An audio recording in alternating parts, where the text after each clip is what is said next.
My friend, who works in the hospital, told me he saw my newlywed wife in the men's clinic. He initially thought we were just overindulging, thinking I was exhausted. However, he saw her accompanying another man. I explained that it might be her brother. He said, "Then they must have a really close relationship. I wouldn't kiss my sister like that." Great. My wife has a new husband. On the day of my ex-wife's wedding banquet, I jumped onto the table and started singing loudly. The entire hall went silent as chickens.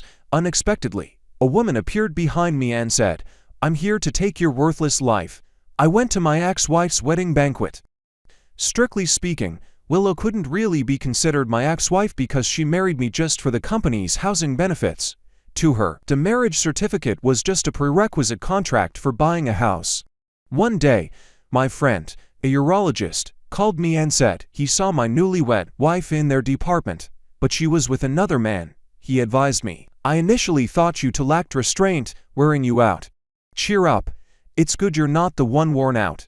I tried to stay calm and explained, "Maybe it's her brother." He paused and said, "Then they must have a really close relationship. My sister wouldn't kiss me like that."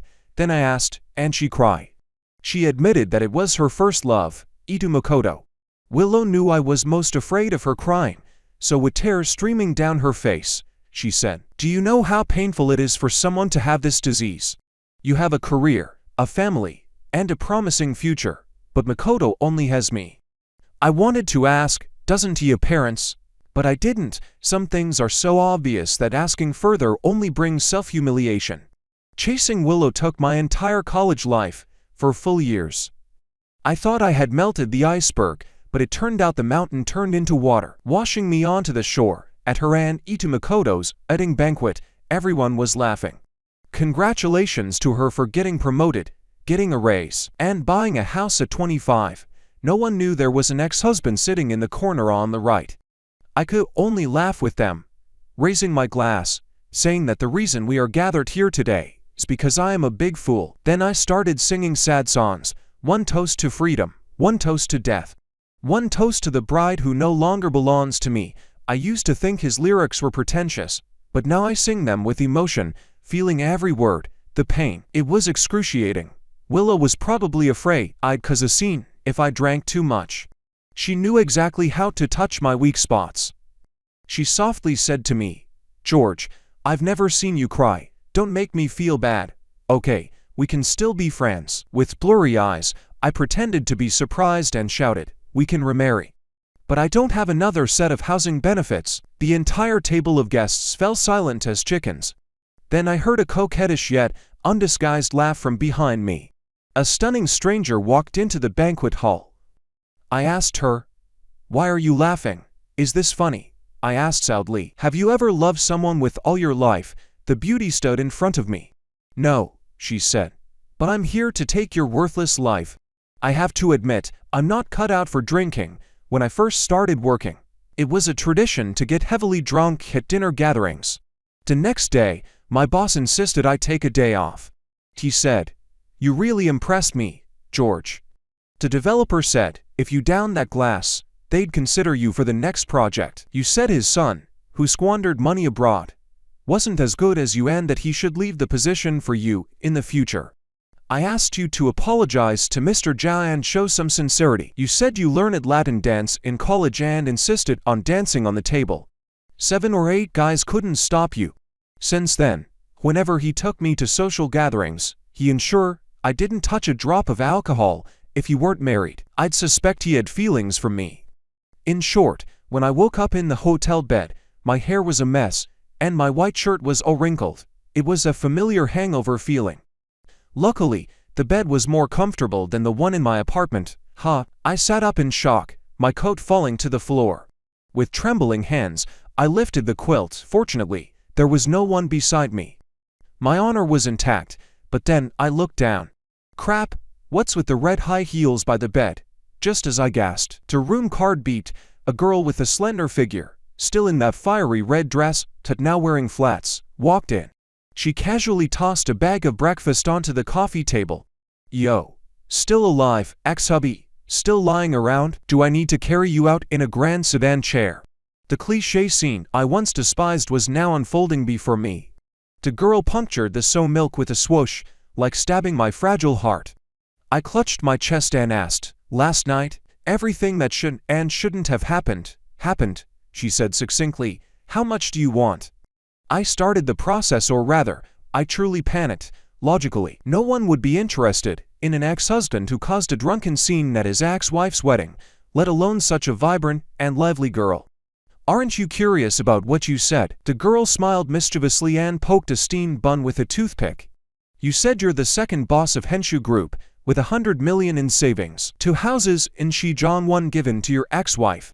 You begged for reconciliation 7 times, called her 28 times. You don't smoke or drink, love hiking and swimming, and have 6-pack abs yet to be confirmed. Height 182, weight 68. And as for your other asset," my mind buzzed, my jaw clenched. Stop, don't mention that." The girl made a gesture of zipping her lips, but added one last jab. "Your other asset is quite impressive.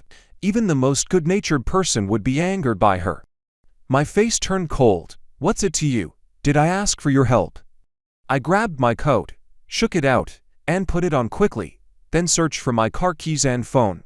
"Yes, I drank too much last night and lost control. If you have demands, make them. I didn't offend you, no need to do this to me." The girl was taken aback, seemingly not expecting me to get angry, but she wasn't scared, pausing for 2 seconds before laughing, revealing 2 sharp little tiger teeth. "George, so you can get angry too." Now it was my turn to be stunned. "How do you know who I am?" She sat cross-legged, not caring that she was still in a dress. "You confessed everything last night." Seeing her bare legs, I quickly looked away. "I'm not wasting any more words on you." I stormed out. Her voice chased me from behind. "Hey, you drank your ex's wine. Don't you want some breakfast porridge? Eat your head." I booked a ticket while entering the elevator, eager to disappear from this city. The dream was over. It was time to return to my life as a corporate slave. Ting. The elevator reached the 1st floor, and my phone finally got a signal. My mom called. Who the hell sold me out? Listlessly, I answer, "Hello, Mom. Did you pick her up? Has she changed a lot?" I barely recognized her from the photos. My mom's excitement was evident on the other end. "That Maria girl. No wonder you two were childhood friends. She came back after so many years and went straight to find you." "Who?" I froze. "Are you dumb?" "Who else? Maria, the girl who lived next door to us." As I reached the hotel entrance, I turned around abruptly like a sunflower following the sun. The receptionist looked at me with a bewildered expression. "Maria." My brain felt like a fish pond that had just been bombed. My childhood friend who went abroad for high school and hadn't been in touch for 5 or 6 years. I was doomed. If Marianne knew all the embarrassing stories from my childhood to my teenage years, now she could release a complete collection. Beautiful, sharp-tongued, and ruthless if there were a modern version of the Heaven Sword and Dragon Saber, the one holding the knife in a blood-spattered hall. I knocked on the door meekly.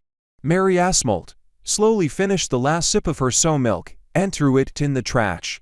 Then she grabbed my tie and yanked me into the room, kicked the door shut with her long legs, and started punching me like raindrops. "You heartless bastard. It's only been 6 years and 3 months, and you only now recognize me. If you dare step out of this hotel, I'll break your legs." I let her vent.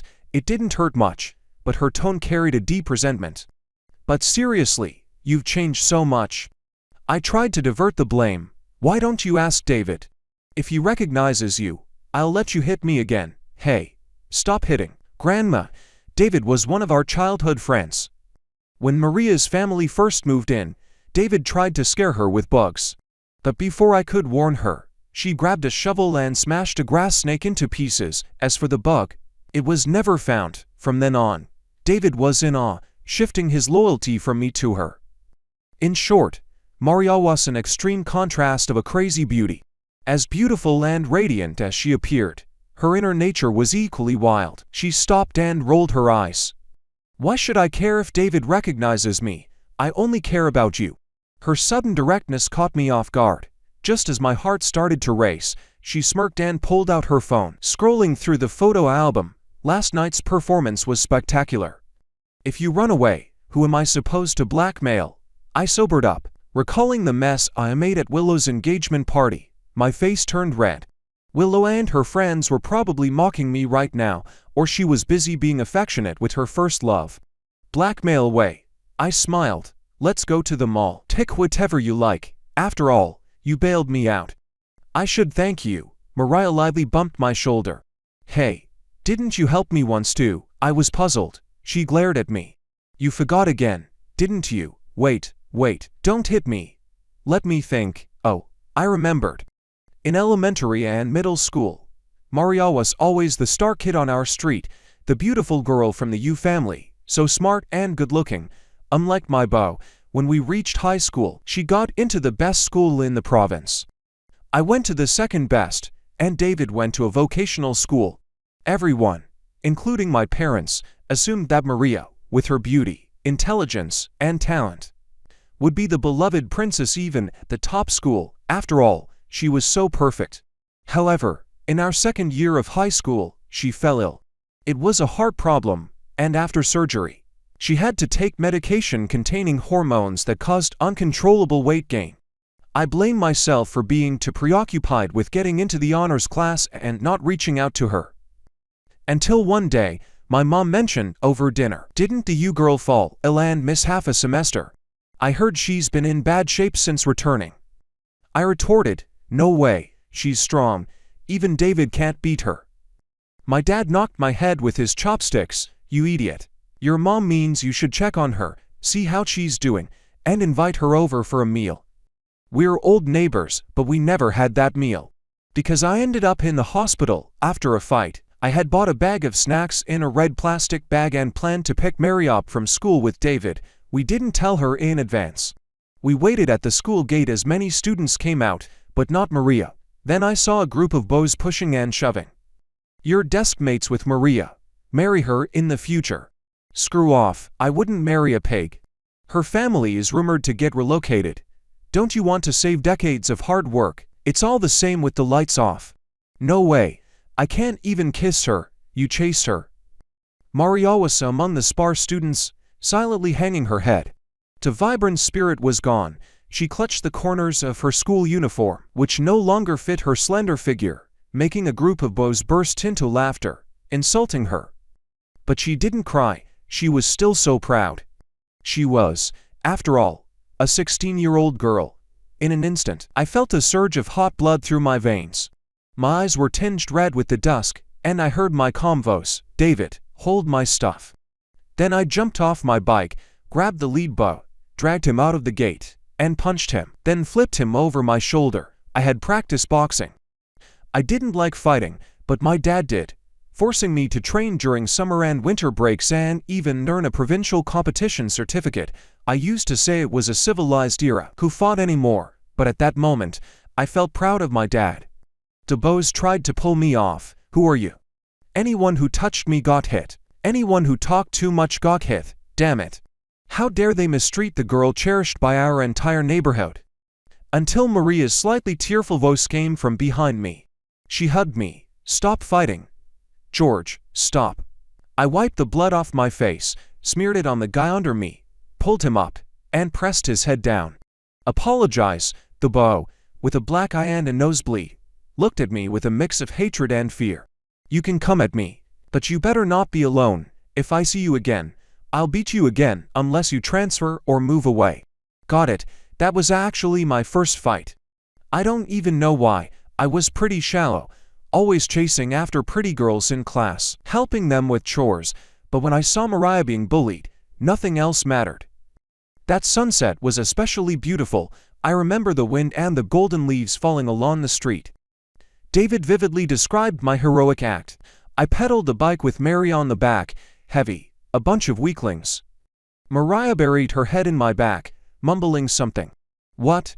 Neither David nor I heard clearly. She smiled through her tears. "Nothing, thank you, guys, brothers." Later, Mary eventually left that unfriendly school.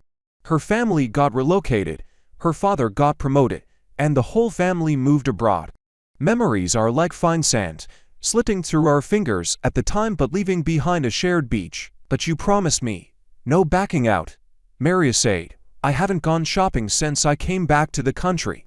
I also want hot pot. You have no idea how much I couldn't stand the food over there. Now, through her own effort and perseverance, she had slimmed down and lost her youthful immaturity. Her every gesture and smile revealed a dazzling beauty. I texted my boss, "I'm taking 2 more days of annual leave." My boss responded with an exasperated emoji.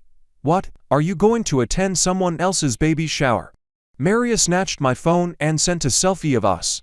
She wrote, "Oh, no, just a persistent suitor who won't take no for an answer." She typed so fast I couldn't stop her. My boss went silent for a while, then he replied with a surprised expression. I knew that although Maria said she was going to make me treat her to a big meal, it was really to cheer me up. Unexpectedly, we ran into some unwelcome acquaintances. She went to the fitting room to change clothes, and I went next door to buy her coffee. I ran straight into Willow and her childhood friend Ita Makoto. They were walking hand in hand and noticed me at the same time. Willow's expression changed slightly, avoiding eye contact. But Ita Makoto, with a smug look, said, "Hey, Willow, isn't this your old acquaintance?" Not going to introduce us. His tone and demeanor were infuriating. I couldn't be bothered to respond, but he kept pushing. "Hey man, take a hint, you've lost, accept it." Clinging on won't make Willow pity you. I frowned. If you're not fully recovered, don't leave the hospital. If you can't talk like a human, don't speak. Seeing her husband getting angry, Willow hurriedly tried to calm things down. "George, let's let the past stay in the past, okay? I know you're having a hard time letting go, but," a sharp female voice interrupted, "but I really don't know where you get your confidence." The crisp sound of high heels approached. Maria, in a new Chanel V-neck red coat that perfectly matched her bright red lips, was exuding a powerful aura. She took the coffee I bought and slowly stirred it, lazily scanning Willow and Ita Makoto with her beautiful, captivating eyes. "Miss Willow, we meet again," she smiled. "I think you misunderstand. You were just a village George traveled through.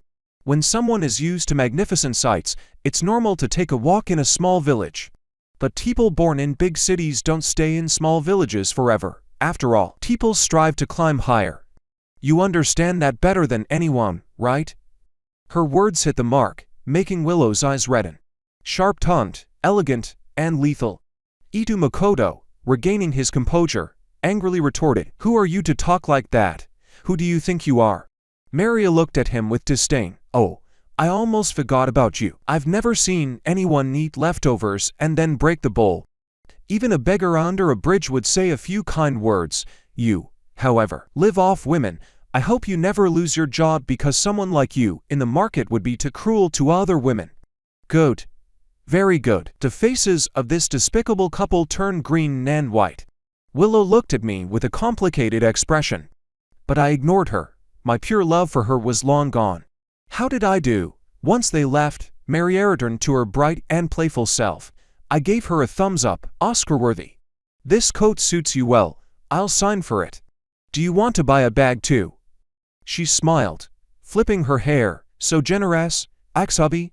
Aren't you afraid I might accidentally fall in love with you?" I sighed. "Not really. I just realized that some people can't be changed. Some are destined to be ungrateful. My money doesn't grow on trees. It's better spent on those who deserve it." Maria suddenly paused mid-sip of her coffee. I realized my last sentence might have been too intimate. I don't really need a bag." "Let's not buy it." Maria inexplicably sped up her speech, blinking. "I haven't been home in a long time, always thinking about Auntie's cooking." I responded without thinking, "Sure. Want to go home together?" Wasn't that like inviting her to meet the parents?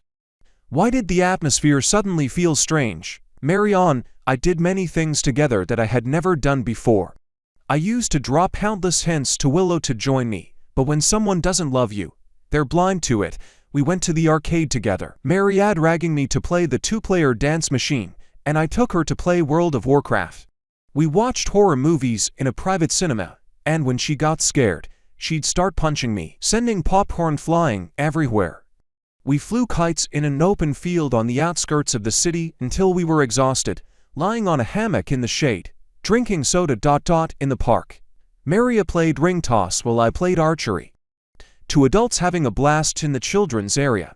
When our turns were over, we met up, and in unison, said, "For you." Her prize from the ring toss, and mine from archery, were the dolls we both loved as children. It turns out she still remembered. It turns out I still remembered too. Returning to the hotel at night, utterly exhausted, Maria seemed worn out, probably not used to such high-intensity activities. I bought her some porridge and was about to check the return tickets for tomorrow when Willow called. Her voice was soft, with a hint of tears, and she sounded on the verge of breaking down. "George, I just came back from a class reunion. Now I'm alone and feel like someone is following me. I'm really scared. Can you come and keep me company?" My phone was on speaker, which was a bit awkward. I turned to look at Maria. Her face seemed even paler, but when she saw me looking, she forced a smile. "If you can't let go, go then. Why are you looking at me?" I asked her. "What's wrong with you? Why do you look so pale?" Maria, being strong-willed, insisted it was nothing, but her hand was clutching her chest where her heart was. In that moment, time seemed to stop. Willow's sobs continued on the other end of the phone. "I know, I shouldn't be bothering you anymore." I grabbed the jacket from the chair and shoved the room key and car keys into my pocket. Maria's eyes showed a flicker of sadness. Then I said, "You're right, you shouldn't. You can contact your fiancé, seek help from the nearest gas station or convenience store, or call the police." Willow seemed stunned. There was silence on the other end of the line. She probably never expected me to refuse her. After all, even for the humiliating task of attending her wedding, I had come when she softened her tone. She said, "George, why? Where are you? You've never spoken to me like this before." I reached out my hand to Maria. "Do you want me to carry you to the hospital? Can you get up? Do you have any emergency medication in your bag?" Then, thinking about it, I spoke into the phone. "I didn't before, but I do now, and I will in the future. Goodbye, Willow." I carried Maria to the car and headed to the nearest hospital. The doctor looked at us with a bit of reproach. "If it's a chronic heart condition, why didn't you come for a checkup as soon as you got back? You young couples really don't take your health seriously." "Forget the girl, but what kind of boyfriend are you?" I hung my head as I got scolded. Maria snickered behind me. I turned to glare at her. She made a funny face at me. "So childish. Get a full-body checkup, just to be safe." "No need," Maria frowned. "I know my body. Just some medicine and a good sleep will do." This time, it was my turn to lecture her. "Are you the doctor, or is he the doctor?" She pouted. So I softened my voice to coax her. "I'll stay with you. We'll do the checkup quickly and go home after." "Okay." "Quickly, a full checkup takes hours. Even if it takes all night, I'll stay with you," I blurted out. While Maria was inside getting a CT scan, I sat on the waiting area bench, lost in thought. My mind drifted back to an earlier time when I had seen Maria have an attack. But back then, as a clueless 8 or 9-year-old kid, I had no concept of what a heart condition was. In elementary school, Maria was a wild, agile monkey, a natural actress. In front of adults, she was the perfect student with her ponytail. But as soon as their backs were turned, she would corner and beat up any beau who bullied the girl in front of her. One day, the sunset was beautiful, and the screams were loud. David and a few others were teasing Anna, the pretty girl from our neighborhood, about her chest size. Maria pinned David down and punched him hard. After she finished, she dusted off her jeans, her tone casual yet imposing. "Next time you dare snap a girl's bra strap or run your mouth, see what happens." The bows, slim man stout, all shook their heads vigorously. I silently thanked my stars for not being a jerk. Maria shouted, "What? Cat got your tongues? Apologize." Sorry, to me, apologize to her." Anna smiled as the bows lined up to apologize. David said to Maria, "Maria, calm down. Then he ran off to buy sodas. Maria hooked her arm around my shoulder and asked, "How about that? Am I cool or what?" Still not falling from me. Suddenly, a large drop of blood fell on my hand, startling red. Both of us were shocked, and it wasn't until the second and third drops fell that I panicked and yelled, "Maria, what's happening? You." The girl who had just been a fearless ringleader fainted before everyone's eyes. her face pale and unconscious. Even when she was sick, she was always meddling, acting chivalrous. During her lowest points, isolated and shunned, she still smiled brightly and boldly. Never one to vocalize her struggles, making her all the more heartbreaking. When she came out of the exam room, she tried to sound cheerful. "Let's go home and sleep. I'm fine." I insisted on supporting her, checking the test sheet and looking for the next station. The nurse leading the way looked envious. "Girl, your boyfriend is so nice, so gentle and patient. You wouldn't believe how many times we see pregnant women here looking for their husbands to sign forms, only to find them playing loud video games in the corridor." Maria chuckled softly. "Yes, he is really good." She glanced at me with an almost imperceptible tenderness. "He's indeed very good." The more I thought about it, the stranger it felt.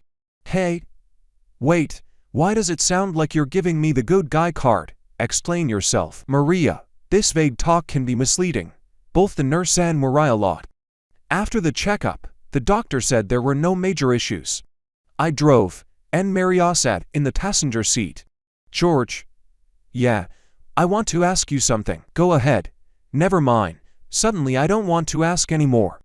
I had to stop at a flashing red light, feeling helpless. "Come on. You always speak your mind. Holding back now will make both of us uncomfortable." She fiddled with her fingers. "I'm afraid asking will just embarrass myself. I'm prideful and hate losing." My curiosity grew, like a cat's gentle scratch on my heart. But I knew her well enough not to push. At the next intersection, another red light, she suddenly looked at me. "George, you're so attentive and patient, accompanying me for checkups. Is it because you've done it so many times with Willow that you've become an expert?" I was stunned.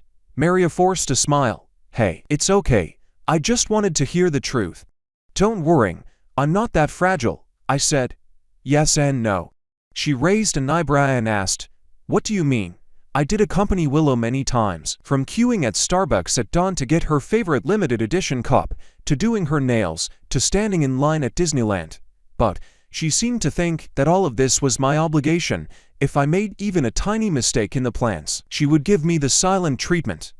This made me think that my efforts were worthless, that all girls would be just as hard to please. She clicked her tongue in disdain. Simp, and you ended up with nothing. Until today, when you said I could go back to rest. When we left the hospital, you said thanks, very quietly, but I heard it. I can assure you, Maria, that everything I do is not because of practice, but because you deserve it. If you were willing to risk everything to find me, how could I let you lose the bet?" She stayed silent. I started feeling more and more insecure. As I leaned closer, I saw that her beautiful face was covered in tears, her eyes red from crying. I pulled her tightly into my arms. "George, you pig.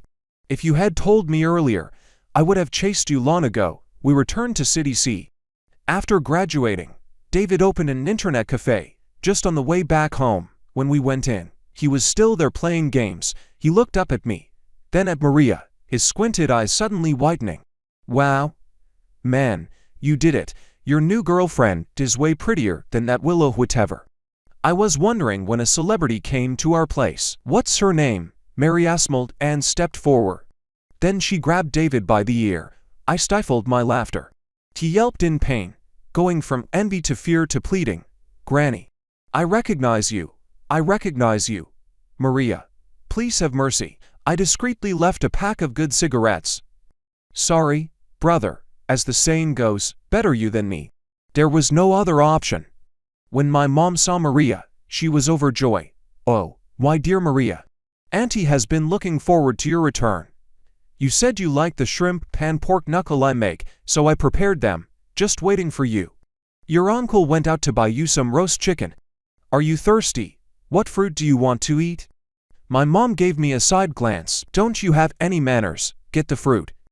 I always knew my place in this family. For instance, now, even though my mom and Mary were chatting and laughing on the sofa like long-lost mother and daughter, I could peel a grapefruit or wash some grapes without needing to ask for their opinion. At dinner, I could eat the vegetables I wanted. No one dared to take them from me. My mom, trying to pry, asked Maria, "Maria, you're so beautiful and capable. You must have had many suitors abroad. Our generation is more open. We understand free love. Maria kept smiling. Auntie, you're so trendy. Do you have a boyfriend now? My mom finally asked the question she had been dying to ask, nervously watching Maria. She blinked and then looked at me. George, do I have a boyfriend? I guess you do, right? A high heel stomped on my foot under the table. Yes, of course you do. I shouted, Mom, Dad, it's time to tell you. Maria and I are together, ha ha. We wanted to wait until we were more stable to tell you. My dad let out a long sigh of relief. My mom did too. I felt a bit sad. Seriously, back in college, I was considered one of the most popular guys, right? Even though the male-to-female ratio in my class was 3-7, I received a few love letters during my glory days, even if I had a phase of being a simp. I didn't deserve this. Why did my parents act like they had finally gotten rid of a bad burden? My mom said, a few days ago, your ex called the house. Really? What did she say? I felt a twinge of worrying. Since the last time I took Mariotto to the hospital, I felt like I had finally moved on, so I deleted all my contacts. After all, to welcome the new, you have to let go of the old. Your dad and I didn't understand much. Something about the house, that the company wasn't covering the final mortgage payments. My mom looked at me seriously. Now that you're with Maria, you need to treat her well. She's been like a daughter to us. Cut off any ambiguous relationships. Maria spoke up for me. Auntie, he deleted her contact information. I saw it with my own eyes. It's her who won't leave him alone. Let's go. George, let's talk to her and sort this out. Back in my room, I still couldn't understand. Willow had used my employee benefit to buy a house, taking all the advantage. Even though I was foolishly in love, I accepted it, but she was about to get married, and I had made it clear in the last call that I didn't want any more contact. Honestly, I didn't want to hear her cry anymore. What was once compassion and concession was now just annoyance. No girl, no matter how weak, should repeatedly use tears as a weapon to manipulate her partner, but things had to be resolved.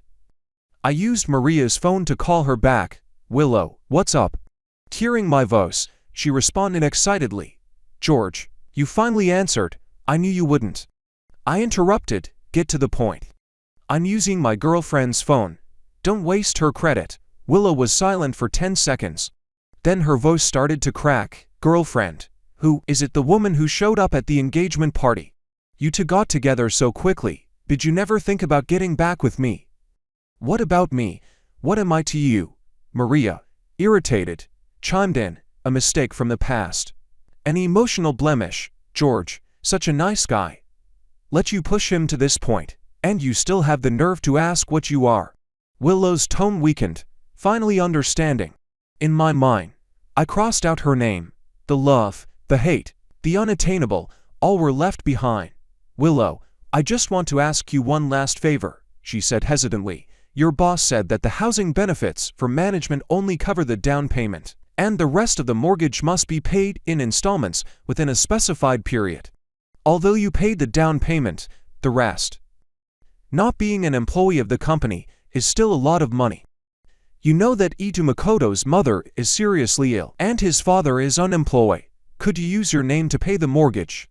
I almost laughed in anger. Willow, do you think I look like some sort of charity organization for hopeless romantics?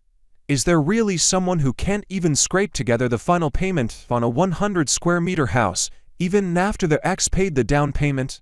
You can't be serious, she was sobbing uncontrollably. When did you become so harsh? I'm not asking you to give me money for nothing, even if you remember our time together. Maria suddenly slid a note over to me. It read, start recording. Ask her what she give you in return if you give her money. Her eyes sparkled with a sly fox-like cunning. I was puzzled but followed her suggestion. If I give you money, what can you give me in return? Willow sniffled and weakly replied, actually, when I'm with him, I am being affectionate of you. What the hell? So, if Miss Maria agrees, we can maintain a secret lover relationship.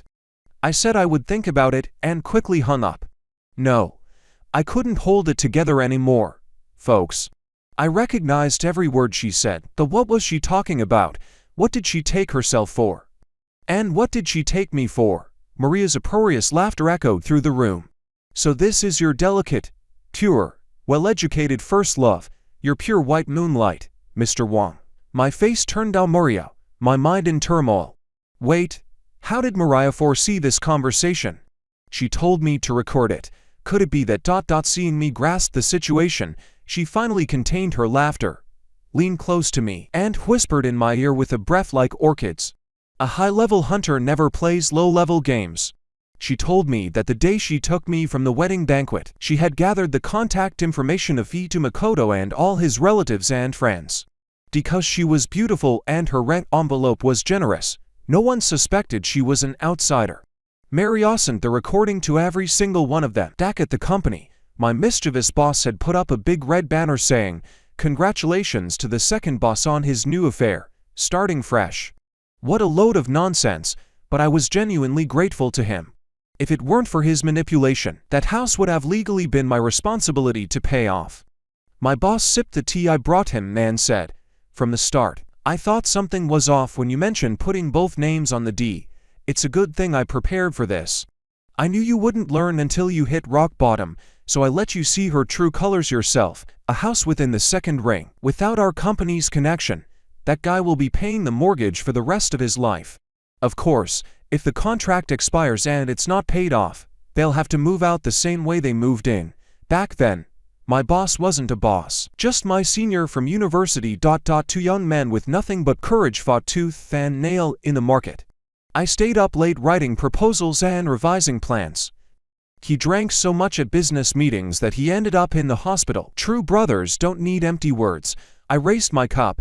Come on, let's drink this tea, and give me 3 more days off. Mainly, I want to take another look at that house. My boss scolded, "George, you've got some nerve. Take my blessing and get out. Go quickly." Mary and I naturally met each other's parents.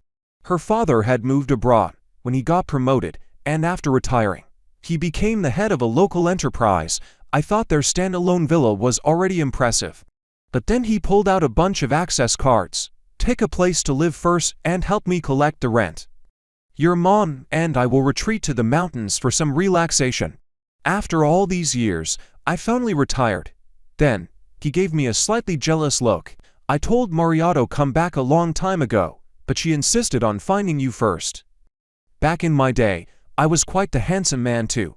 He was promptly dragged away by Maria's mother, who had him by the ear. "Why are you interfering in the young couple's business?"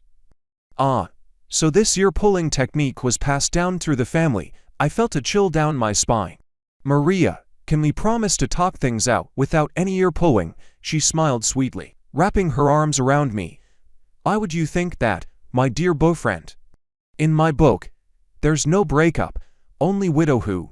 Whether it was her parents or mine, I explained to them that whether it was an engagement or marriage, everything would proceed at Maria's pace. After all, she waited for me for so long. Even if it meant courting her all over again, I had to show my sincerity. Maria mentioned a pre-sale rose gold ring encrusted with diamonds that she wanted to see. So I took her to try it on. She was in high spirits, shopping around Plaza all day. In the evening, we went to a pre-booked Japanese restaurant. David called. "Pro, your ex-wife is in trouble." He paused, lowering his voice. Is Maria there?" "What's wrong? What can't I hear?" "Out. You can. That guy's family called off the wedding. They're telling everyone how much they spent on the bride price only to marry a loose woman who tried to become a mistress to a big boss. You know this news has spread all over the neighboring city, right?" I laughed. Ito Makoto spreading rumors wouldn't mention that the big boss was me, as that would be shooting himself in the foot. "And Willow isn't easy to deal with either," David continued, his excitement palpable through the phone. "Guess what? She made a list demanding reimbursement for all the medical expenses over the years. One item was," he laughed so hard I worried he might pass out. "One item was the cost for Ito Makoto's treatment in the urology department. Everyone knows what that means. In short, the two families are tearing each other apart. It's better than watching street fights." This was the purpose of Maria's recording. She raised an eyebrow at me, feeling sorry. I looked down. "Not really.